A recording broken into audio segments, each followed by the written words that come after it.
Yes, and we're live. Welcome back to another episode of Catalyst Talks. I'm Joseph Kopser, and I'm joined today by Dr. Marisa Porges, the head of Schoool at Baldwin, just outside of Philadelphia. How are you doing today before we get into all of the discussion? Great. Thank you for having me. Exciting to be here today. Excellent. I understand you're on your winter break right now, so you got a little time to talk. Exactly. This is a perfect time. I think we're all sort of decompressing, but also thinking big thoughts for the year ahead. So have plenty of time for the conversation. Wonderful. Well, we are live across 3 platforms on LinkedIn, Facebook, and YouTube. So if anybody happens to be at home and they see this pop up in their feed, I hope they join in with questions, because after going through your book, What Girls Need, and did I get that correct? Yep. What Girls Need. I have so many questions, but let me just tell you the different angles I'd love to take it today. Much of what you're talking about is, frankly, the future of work. We've got to make sure that the half of the population that is not fully engaged in the workforce is engaged in the workforce. We also have to talk about this nature of leadership and how leadership, especially today, as you write in your book, is not about women learning to join a man's world, but just women learning to find their voice in whatever form that takes. And then lastly, how we can apply this in our own lives. One of the takeaways from your book is you don't have to be a young girl. You don't have to have a daughter or a sister. I love the way you say it. I know I might get it wrong, but you basically just said, as long as you know a young girl who you want to see do better in the world. Did I get that close? That was perfect. That's exactly the idea here. Well, take it in any direction. I teed up 3 different areas. Let's just kind of go down this road. What got you motivated? For those that don't know your bio, I want you to Google Marisa's story, because whether it be the head of Baldwin now, her time in the Navy as a pilot, or time in the Middle East as a counterterrorism expert. In fact, we've got Jeremy Nathan popping in saying her 10-year-old is on her way down to listen. Thank you, Jeremy. I think she's going to get a real treat. So go ahead. How'd you get to now? So I was inspired by the girls at my school now. So as you mentioned, I run an all-girls school for kids in pre-kindergarten all the way through grade 12. Meaning I see young women from 4 years old all the way up to 18 when they're thinking about their future, not just in college and after school, but like the real world. And they started asking questions about the real world. And you see them in different phases of their development. Yep. And all throughout that time, when I was sharing stories from my time in the Navy, flying off carriers, from my time serving in the White House, or as you mentioned, in the Middle East, I started reflecting on the lessons I learned there and how some worked and some didn't. And I had to learn on the go at the time. And I realized that the realities facing our girls, a lot of them, unfortunately, the system isn't changing that much for today's young women. They're going to face some tough challenges when they get out. And I think we can all do a better job on a daily basis preparing them, sharing little tricks of the trade skills that will help them be their best self in that future workforce that is coming. Let me make sure I got the statistic right. Challenge me and correct me where I get it wrong. In about the last 20 years, you mentioned that we've only had about a 4% gain in the pay gap between gender. What's going on there? It's in the news. So so right now women make 81 cents on the dollar compared to a man for the same job. And there was a lot of work in the 90s in particular to improve that number, and it went up. It got better and better, and then it stalled out. Not just in the United States, but in other countries too. Countries like in Scandinavia, where for decades, they'd been having very progressive sort of gender politics and inequality policies. And so some of these issues, they're systemic. They will take generations to change. And so in the interim, we need to make sure we prepare our girls with key skills like how to negotiate, how to not just have a seat at the table, but raise their voice effectively when they're there. Those things that they will need in what we know to be the future workforce so that they're ready to go no matter where they head next. Yeah. Well, this is kind of surreal for me because I've become a big fan of Audible and audiobooks. So I believe that another person did your narration of your book. Is that correct? Correct. Yes. So it's neat to be talking to you live, hearing your voice, but then having spent so much time with the narrator's voice, it's this kind of surreal conversation. So let's jump into kind of one of these areas, because you talk about the fact that the future workforce and this pay gap, there's a number of things that you talk about. Like, and by the way, we're going to get more into the specifics of what you're doing at Baldwin, but I love the big themes. Mm-hmm. You talk about the baby penalty, this notion that women who choose to have a child as a working professional are already facing a penalty that their male counterpart doesn't change. How do we long-term address that? Yeah. And I wanted to point out, it's not just people who choose to have a baby. It's the fact that women of a certain age, when you're in childbearing age or when you're newly married or have potentially a young family, people assume that you will need to opt out of the workforce. And so women, whether or not they have young children, start getting oftentimes less important projects. They start pulled into less important meetings. They don't get the opportunities that they may see others get, their male counterparts. We need to make our girls comfortable with speaking up, asking for what they need, taking moments to make clear that they too want to be in those rooms in ways that feel comfortable for them. And that's about practicing that muscle memory of speaking up in ways that feel comfortable to a girl specifically and empowering their personal voice. Yeah. Well, it's fascinating. I've said for years, people will be what they can see. It's this power of role modeling. And I can only imagine what the young women at your school are going to walk away from their experiences, seeing you with your life experiences. So a quick moment of shout out, going back to what you said a second ago about this notion of changes in society and changes over time. So not only do people need to order your book, What Girls Need, but they also need to order The Upswing by Robert Putnam and his colleague, because what they get into is this notion that this ebb and flow of advancements and sometimes reversal of advancements is nothing new. But what I love about what I'm hearing you say is we just have to acknowledge it.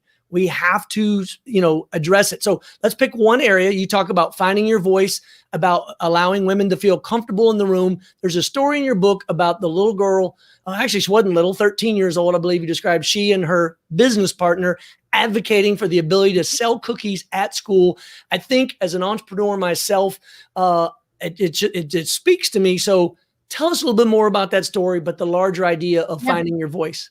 It's a fantastic moment that for me sort of encapsulated this idea of empowering girls at a young age to learn how to use their voice, that practice idea that will help them because later on they'll be able to rely on it.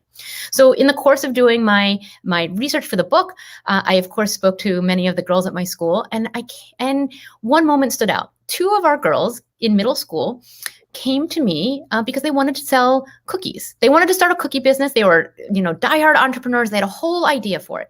And they came and they pitched me. And, there was some concerns about health and, protocols and policies. Yeah, the red tape, if you will, right. society. So I explained that. But then I said, okay, why were you so good at this? What gave you the impetus to make an appointment with the head of the school to come in, during office hours and pitch me? And they said, oh, no, we do this at home. When we want to have an overnight, a sleepover on a weeknight, or that time I wanted to go with a friend on a trip, I pitched my parents. I had my request. They sent me off and they said, come back in a half hour with your pitch. Nice. I always get what I wanted, but I learned to ask. And sure enough, their parents validated, no, this is the way we help them learn the power of their voice.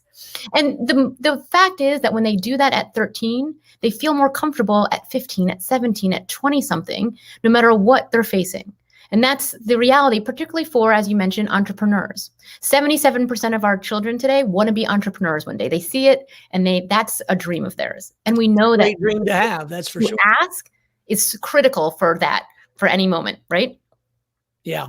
Well, in fact, I'm launching a new page on my website about mentorship. And so much of what we're talking about here is very similar to the last paragraph of my paper that I wrote 20 years ago. It's been the basis, which is, as a mentor, if the audience that I was speaking to at that time was largely a male-dominated audience, because it was when I was in the Army, specifically in combat arms, we'll talk about the changes here in a second. But I said one of the most important things you can do is go find someone that does not look like you to bring them along, to build that bench and that pipeline. So let's talk about the pipeline. You mentioned in your book, for instance, that in academia, women represent over 70% of women in the industry, and yet it's almost the exact reverse in leadership roles from head of school all the way up to superintendent beyond. How do we fix that long term? What does that look like? Well, I think this is where, that's replicated almost in any sector, right? This idea that when we look across, the corporate industry, and fewer than 5% of women in C-suite levels in corporations are, 5% of CEOs are women. Any industry that we see our kids want to go into, we see this happen over time in leadership positions. I think one of the key things is to demonstrate through role models. There are role models in our lives every day, whether it's the front page of the paper or social media, or right now, because a lot of us are stuck at home working remotely, the moms in our life, the aunts and the aunts that we know, those people who can say, no, I'm a leader, and look what your mom is doing. Look what your aunt is doing. And you had a story in your book that I just nearly drove off the road. I was so excited to hear you refer to, which was the young woman who said that young women are like sponges. They are listening to everything you are saying, even when you think they're not listening. I just thought that was fabulous. So again, I want to remind folks, we are live right now. So if you have specific questions for Marisa and her book, in fact, I'll ask Nora to put the cover up on it so people can see it, and then also drop a link into our chat. We're going to go back into the origin story of what motivated you to do it, because I think that is so fascinating to understand. But I want to spend one more second on this idea of the role modeling and the idea that people are always watching. There are examples of bad leadership or bad role modeling. Self-deprecation, I think, is something that you kind of refer to in the book. But as I experienced raising my own daughters, middle school was a terrible place for our girls because all the confidence they felt early in elementary school, they hit that buzzsaw of middle school because they had role models who were reinforcing the wrong behavior. What do you speak to those role models who may or may not know they're doing the wrong thing? Yeah, well, I think this is where it's not about being perfect, but it's about doing little things and being conscious and cognizant of the fact that you just mentioned, that our girls need us to reinforce the positive things that will stand out for them no matter where they head next, right? And to realize that for boys, it doesn't quite matter as much. Right? They have role models everywhere they look just because of gender dynamics in the wider world. Well, gee, I don't know, the last 45 presidents of the United States. For example, right? There's example. Yeah. And yet, so the next time we see a female athlete who is on the cover and doing something amazing, or, a female politician, look at our new vice president, no matter your politics, it's a moment to say, hey, that's pretty cool. Yep. I wonder what she, what took to her to get there. What do you think if you were to do that? Or to just listen for those moments when your young daughter suggests something that she's passionate about. Any little thing gives you an impetus to feed that passion through the lens of voice, leadership, helping her realize how important and valued you think that is for her and for your family. Yeah. So what I want to kind of transition to, because we're already almost 15 minutes into this conversation, are some practical tips that parents can start thinking about doing now that might be able to help them, either if they're going to order the book, I hope. Yep. But also this notion of what they can do. One example in our family is from the very first times that the girls were old enough to sit at the table when we went out to eat, they ordered their meal. They spoke to the server. That was just something small we did to help them find their voice. What are some other practical tips? That's a great example, Joseph. And I would suggest not just ordering your meal, but ordering for the family, right? The whole group. The whole group. Take the charge. Be the leader, right? When you're at an amusement park, when you next go to the museums, when you're at a hotel, if there's a question, if there's a comment, suggest that they're the ones carrying that message for your family. Yeah. From a young age, this is a very safe way to help them practice the art of speaking up. And they will remember it. They will grow the muscle memory that it takes to speak up in less and less comfortable environments. And sure enough, one of the most proud moments as head of school and uncomfortable, horrifying moments too, was when I got a report from a peer, an administrator at a neighboring school, who reported that 2 of my students, then juniors at the school, had been sexually harassed on this college campus. Walking by on an afternoon day at the end of a summer event, and 2 employees had catcalled them, harassed them, commented about their body, and scared them. They managed to, the first thing, of course, we want the girls to do is run from, out of fear and get to the safety of their mom's waiting car. But the next thing they did within the hour was take out their smartphones and type a incredibly eloquent email to the head of this college, a middle-aged white male, and say, "Dear sir, we wanted to report an incident that happened on your campus. All the details that the head of security then verified over closed camera TV." Yep. They concluded the message by saying, "We're not sure if you have sexual harassment training, but if you do, perhaps it's time for a refresher. If it's not, you should start it. We would welcome a chance to discuss it." Sure enough, within 36 hours, they were sitting by themselves in this gentleman's office with the head of security and the head of HR. One of their parents hadn't even heard about it till after the fact. And when I asked these two young 16-year-old girls about an incident that by and large doesn't get reported, only 1 out of 4 college-age students report being harassed if it happens. Right. And they said, well, when I was young, my dad used to make me order the pizza. I hated doing it, but I got used to it. I got used to the, needing to speak up for myself when I saw something. So again, you think it's a silly little thing, but Joseph, it's a fantastic, fantastic skill you're building in your daughter. Well, thank you. You have but the majority of the credit, of course, has to go to Amy, because as we were raising daughters, an interesting dynamic played out that I actually learned in graduate school, which is that parents with mixed gender in a house subconsciously start to divide roles and responsibilities based on gender. But in an in this case, all female house, every duty and responsibility was carried out by every one of the girls. What are some of those unconscious biases that parents or bosses need to be aware of that they're doing without realizing? Yep. So one of it is, of course, this idea of not just having someone in your team have a seat at the table, but making sure they are part of the conversation. Children at the dinner table, not just having your son speak up and speak out, but making sure your daughter is part of that conversation. Interestingly enough, the art of asking is something that our girls often lose sight of over time. When they're kids, they ask a lot, but as they get older, they forget that they need to ask for what they need. And any woman out there listening knows if we don't speak up and ask, whether it's for salary or something we need for remote working at home, we don't always get it. So we need to help them practice what feels comfortable. Is it partnering with a friend? Is it practicing beforehand with a parent and then going to your teacher and asking for the help you need? I think those are two really easy, particular ways that get overlooked in gender biased norms to help our girls. Yeah. So one thing that we've noticed as a dynamic, again, for those that have been watching the show, they know that my daughters are 25, 23, and soon to be 21. And I've watched this arc over the last 25 years. So let's go back to pre-parenting, not even before I was married. I was in West Point in 1989, only 9 years after the first graduating class of women at West Point.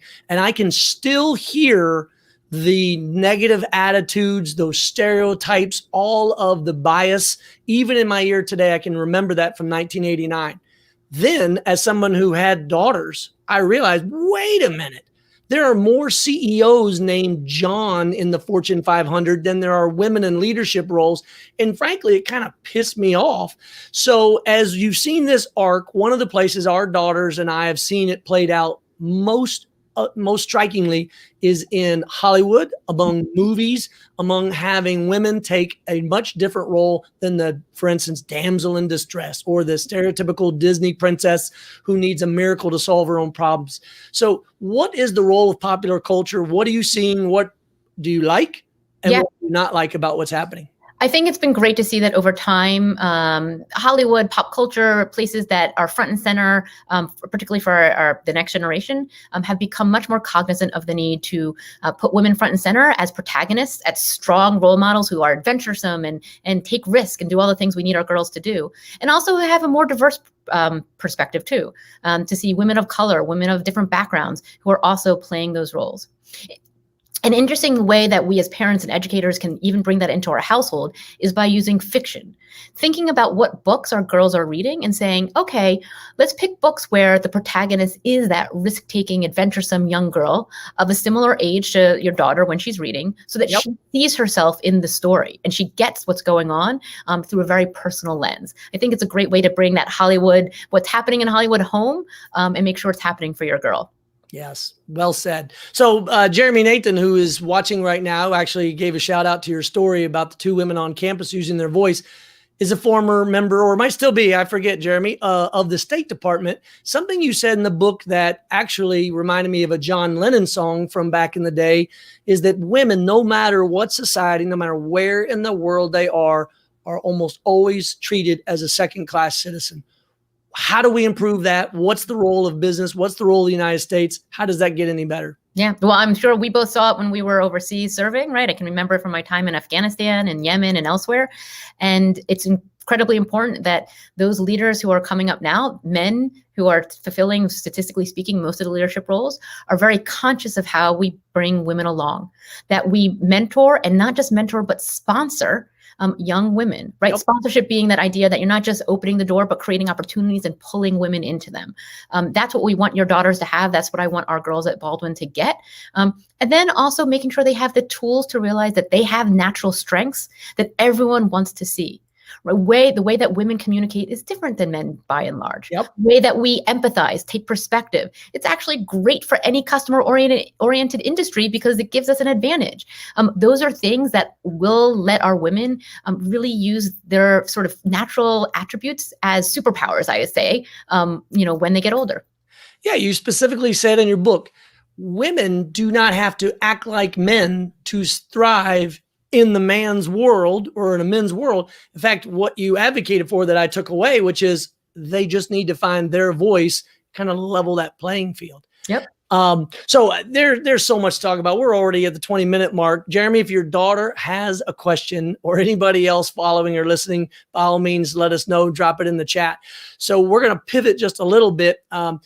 Just because of this very nature of we were talking about in your book, your role in the Navy. And you told some stories of some bosses that you have who were just shocking in their comfort in being either in a position to sexually harass or in no uncertain terms, make you feel uncomfortable with the way that they were talking to you. How has the military progressed and how much more work do you think we need to do? And how do we do it? Yeah. So, I have to say probably any woman listening or any woman out there who's navigated the professional landscape has had those moments, right? Where bias and harassment plays out in uncomfortable ways. Even the fact that we are most often colder in our workplace than men because the algorithm that sets temperatures in an office building is set to accommodate the body temperature of men, not women. It sounds silly, but that means we're always slightly very real. And they're generally, especially in offices with neckties and second coats, already have a more higher level of all of it, right? Or you go to the fact that, the equipment that was, made for me, produced for me when I was in the military, when I was flying jets, wasn't actually suited for my body type and shape. That I had to sign a form saying, nope, don't worry, Navy, I won't sue you if I, get significantly injured during an ejection because I know you didn't build this for me. Okay, fine. That was a risk I was willing to take. But what you're talking about is also that overlay then of different expectations, different norms, different communications, different, ways of speaking to women that shouldn't be tolerated. Now, I think things have changed even since I was there, right? And so I stopped flying now, 15 years ago, my goodness, time flies. And when I was flying, about 7% of the Navy, of naval aviators were women. So I was one of 7 or 8 in an air wing of 200 when we deployed. That's changed a little bit, but it'll never be, gender parity, I don't think. But I do think that there's ways as a system that things can be changed from the top down and from the bottom up to say we are systematically changing things. We are making, combat gear to accommodate women's bodies and shapes and sizes. The new spending bill by Congress finally approved enough money to change VA facilities to actually have places where women feel more comfortable because they weren't even designed into the buildings of the past. I mean, that's what you're referring to, I presume. 100%. The fact that you go to some buildings that are age-old historical DoD, Department of Defense buildings, and finding a woman's restroom is like impossible, right? Sounds silly, but okay. But I also think, and part of my argument in the book is that we can also do things to prepare our girls now to really leverage their strengths and to feel more comfortable in those environments, realizing that it's going to take a generation or two to change them enough to be, accommodating to parity.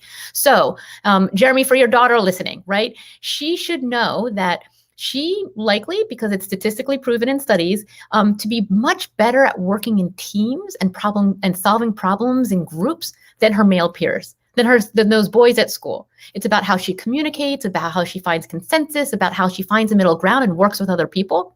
That's something that every military unit wants, every workplace wants, and every company really is looking for. So we can nurture those skills in our daughters now, and that will be how, when they find those moments of, whether it's harassment or bias or discrimination, they also have the strength, the wherewithal internally to be like, nope, I got it. Don't worry, I'm good. Well, so let's talk about this larger question of the future of work. You refer to it in, I think, the introduction of the book or early on, in which you say, frankly, automation, robots, new technologies, regardless of how much they seep into any profession, which they will seep into a lot, The need for adaptive learning, creative and new thinking is really what it's all about, regardless of gender. How do you, either at Baldwin School or in your own life, explain, teach, coach, and mentor those techniques? Because I couldn't agree with you more. Yeah. I think adaptability is the key to our kids' future, boys and girls, of course. No more than, look at, we're living it now. The life of COVID this entire year has been lessons in adaptability for all of us. And I think it's going to serve our kids well, even as difficult as it is. I think there are things we can do along the way to help nurture and reinforce adaptability. And in part, it's about teaching how our kids need to fail, help our girls learn the resilience that it takes to, adapting is trying things out. It's being uncomfortable with discomfort and uncertainty.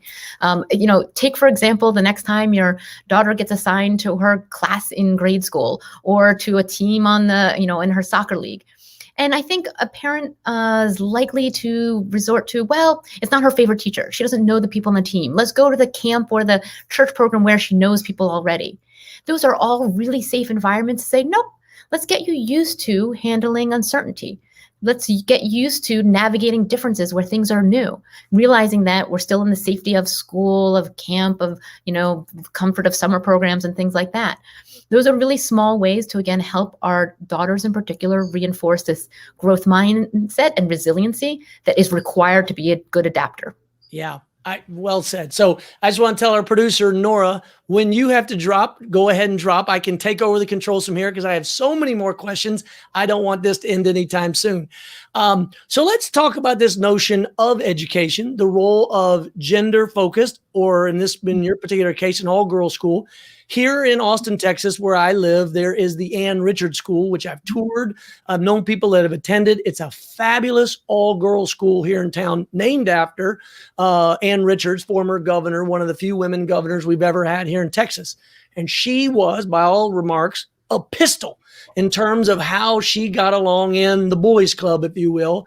So speak to your critics who say, well, wait a minute, you're talking about all these good things you want for them to adapt and find their voice, but if it's in an all-girl environment, where do they get that practice? How do you answer those critics? So I think it's about this idea that when we develop certain muscles, we can use them anywhere. When we develop the skill of speaking out and speaking up, it doesn't matter where you are. You just got to know that you can rely on it. Same thing with adapting and consensus building or empathizing, all the skills that I talk about in the book as being key to our girls' future. And you can look around in wider society and see it no matter where you look. The fact that, the recent Forbes list of the top 100 most powerful women, a much larger percentage of them that is statistically probable given how many girls' schools are out there, had all girls education at some point. They learned in an environment that is programmatically developed with girls in mind. So take, when you talked about middle school, the time, for example, when the buzzsaw of middle school. I know, exactly. It's a time when a lot of girls swearing girls are finding their identity. It's when things like, opting out of sports is the norm.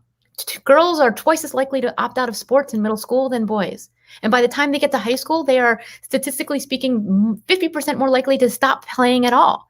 And yet we all know that playing sports is where you learn resilience, teamwork, to own your physicalness and enjoy it. And at girls' schools, we program it into the day. We know that the end of the day in middle school needs to include sports for everyone. It doesn't matter if you're going to be an Olympic athlete. It's not about that, but it's about understanding the role that sports should play for all of us. Girls' schools do that because we have our girls in mind, and it just plays out differently. Not to say that it has to be a school. There's camps, there's church programs or programs at your mosque or synagogue. There's other places where we could find these moments that are safe spaces for our girls to understand that they should be powerful and outspoken and strong. And so I do think it's something special that comes with an all-women's environment. Yeah. In fact, I referenced Bob Putnam's work with the Upswing a couple minutes ago, and I'll just point out in his last book, Our Kids was the name of the title of the book. He highlighted the fact that if we don't maintain extracurricular activities to allow people to learn exactly what you talked about, the resiliency and the need for teamwork, we're doing our nation a disservice. So let me pivot. Another part in your book, and by the way, scroll through the comments, or we're going to drop it at the end for those of you that are watching live to find Marisa's book and be able to order it. I don't know how long it takes. I forget to look it up because I've already got a copy for Christmas, but if nothing else for the holiday season, and certainly a good way to start the new year by ordering your book. So let's talk about something that's near and dear to so many of our hearts. The gap in computer science is actually getting wider, not closer. I have some ideas and theories that I'll share, but I'd love to hear your take on it. Yeah, isn't that crazy? We have more women than ever graduating with computer science degrees from college or grad school, and fewer of them entering and sort of progressing into leadership roles in the computer science industry. A lot of it is because of systemic issues and discrimination that women are facing when they're there, and then they opt out over time. So I do think it's about building the pipeline and the systems that our women need. I also think, to go back to our conversation about role models and mentorship and sponsorship, I think there's a large role that we can play, those people who are in industry, to say, okay, let's look out for the women. Let's find ways and modes for them to succeed in, and really sponsor them and sponsor their futures. I think that will be a helpful element too. Yeah. So for me, our story and our backstory goes to when I was building my first company, Ride Scout. So we were fortunate to sell our company to Mercedes, giving us the budget and the resources to be able to really expand our team, really build the vision. But I already knew that we were having trouble finding women engineers. So I said in a large meeting with lawyers and HR involved, I want our goal to be an engineering department of 50-50 men and women. And the lawyers came down on me so hard and says, you can't say that. You cannot dictate a number or a ratio. And I said, fine. For everyone listening, I'm not saying I want it to be 50-50. I'll just whisper, I want it to be 50-50. And yet in the end of the 20 that we had, 20 engineers or so during our time, only 2 were women. And that is a fault largely on me and my network, and not being able to really expand the network. So my wife and I took steps. We got involved with Girl Start, which I don't know if you've heard of it, but we need to have a chapter at Baldwin, which is giving young girls 4th and 5th grade, which studies have found that's when they're really good at science. But then in 6th grade, it drops off. So you capture them with science when they love it. So speak a little bit to that idea, or take it anywhere you want, on this need for gaining that confidence and maintaining it later on, so that we can close this gap in STEM. I think you call it numeracy, knowing numbers, just like literacy. You reminded me of that word in your book. But how do we close that gap? How do we make it better? You mentioned sponsorship and role of it, but are there some tactical things? Are there some specific organizations that are doing great work? Yeah. So I think one thing to keep in mind is that it starts young. That studies have shown that by age 5 or 6, girls start to show what's called a fixed mindset. They think that their talents are fixed. They think that if they're good at math or computer science or soccer or whatever, or they're not. It's not about trying and failing. It's just about something that is innately part of them. Boys, studies have shown, have a growth mindset. They're willing to try and fail and try again, and that's okay. What we're talking about, all those industries, particularly engineering, computer science, STEM, are places where having a growth mindset, being able and willing to fail, is essential. We actually build failure into our system, into the projects we do, into the feedback we give our girls, because it's not about the failure, it's about what did you do next. So literally there's a line in one of our computer science feedback forms for our middle schoolers that says, when you failed, did you give up, or did you talk to a teacher? Did you talk to a friend? Did you just try again? Because it's about the conscious, reckoning and the understanding and talking to our girls about what happens when they back off, what happens when they hit a roadblock. So that age at 4th grade and 5th grade, a great time to do it. Yeah. And it's important to then start finding little ways we can bring failure into the system for girls. Right? Sports is an easy way because, sports have all those moments of failure. That's what sports are, picking yourself up again.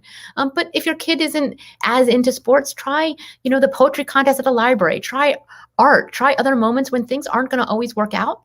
And then the conversation is, okay, what do we do next? Do we just scrap it and move on? Or do we go and reattack? Do we say, okay, well, let me try that again. It didn't look like an apple or a flower the first time I did it, but I'm going to try again. Having little moments where we have get that voice in their head going, the try again voice, essential for young girls. Yeah. What a great way to phrase it, the try again voice. So let's talk about one story in your book that it just simply broke my heart. There's no other way to say it, which is the young girl who's in the geography B who darn right well, she'd even been to Antietam, but it sounded like from the way he described the story that she purposefully said the wrong state because she just wanted to be done with the pressure of that competition.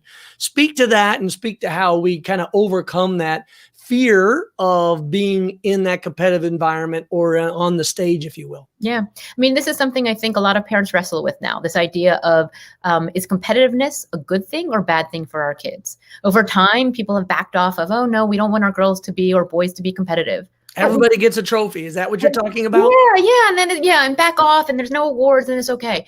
But in actuality, a healthy competitive spirit makes you better. You may not win, but again, every study has shown you will perform better. If you're running next to somebody, you will run faster, whether or not you win the race. It's been proven time and time again.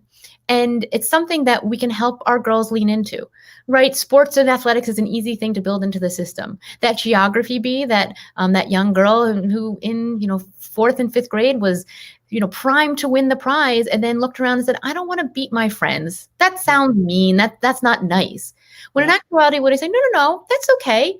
You can win and still be nice. They're not the same thing, right? It's not about competing at all costs or cheating to win. It's almost as if the sore winners in society leave a bad taste, and that those young sponges that you referred to in the book see that and say, I don't want to be like them. Well, and it's interesting because it's something that gets reinforced with girls where from a young age, the social norm is to be nice. The same reason why they're good at collaborating and building consensus and communicating in groups can be, a hindrance when it comes to this idea of like, nope, you can win. You can want to win. That's a good thing too. You would do it with, proper sportsmanship and all the rest, but that's okay. And girls don't hear that enough. And I think important, particularly for their dads, to help reinforce that message and say, go get them. I'm right behind you. The outcome is okay, but we want you to want to win because we know that no matter where they head next, whatever path they pursue personally or professionally, whether it's competing for the PTA presidents or competing for their first internship or, a political office or a job, they need that competitive spirit. They need it to be part of their ethos. Yeah. Well, we literally just have a couple of minutes left. So I got to ask for those dads that are out there who maybe yet either can't directly relate or their kids are too young and they're not at that stage. If you have to answer for them the question, should you be more of a listener with your young girls or try to be more of a fix-it for your young girls? I mean, you tell a story in the book, so I think I know the answer to your answer, but I'd love the viewers and the listeners to hear where should dads come down in that spectrum? Yeah, this is the listening from the sidelines, this helping coach them but not stepping in, this as they get in an age-appropriate way, talking them through, listening through the problem, and then helping them practice the next step on their own, and then pushing them forward to do it and say, hey, all right, let me know how the conversation with the teacher goes. And when you pick them up, say, hey, how'd it go when you asked for help or asked about what happened on that test or, why didn't you get the spot in the play? Those are critical moments to let our girls try their own voice to build that muscle memory that it takes. It's why, I was able to navigate those moments. For me, it was when I was in the Navy training to fly jets and had those moments where I just wanted to crumble and take a step back and leave. And instead I was able to lean in and say, nope, my dad all along had told me, lean in, be competitive, put your game face on. These are the moments that matter. It starts young. So again, I think it's listening and then coaching. The element of coaching from the sidelines is really helpful. Well, great advice for all the dads and frankly, all the parents that are out there. So with just a minute or two left, what did I not ask you about that you want to share either about your book, What Girls Need, or anything else that we've addressed in the conversation, or even better, what did I leave out that you want to make sure is mentioned? Well, I just want to mention how this is a critical conversation for anyone, whether or not you have a daughter in your life or may have in the future, or you have women at your, on your team, or women, in your workforce, because these are the conversations about how women raise their voice, ask for what they need, leverage their empathetic skills and their communication, collaborative skills. This is what women of all ages, I'm still working on it. We all are. And I think part of our leadership growth is recognizing those needs in our colleagues and our mentees. So I hope that no matter if you have a daughter or a niece or a granddaughter, or you just have women on your team or you yourself are interested in these conversations, you pick up a copy of the book and you let me know. For those who are looking for it for a holiday gift, if you shoot me an email, I'll send you a signed, personalized book plate to make sure that it is a personalized gift for whoever in your life needs the book. Well, I hope everyone gets a chance to either read it in hard copy, read it as an ebook, read it or listen to it as an audible, whatever it takes. It's got to get out there. And I wish you all the best success. But most importantly, for those young women that are at Baldwin that have you there as head of school, I hope they appreciate later on in life just how lucky they are to have you as head of school. And for that, Marisa, I want to thank you for joining us here at the end of another semester on the eve of 2021 and wish you the best success in all of it. Thank you, Joseph. Fantastic to be here. I appreciate it. Thank you. Take care.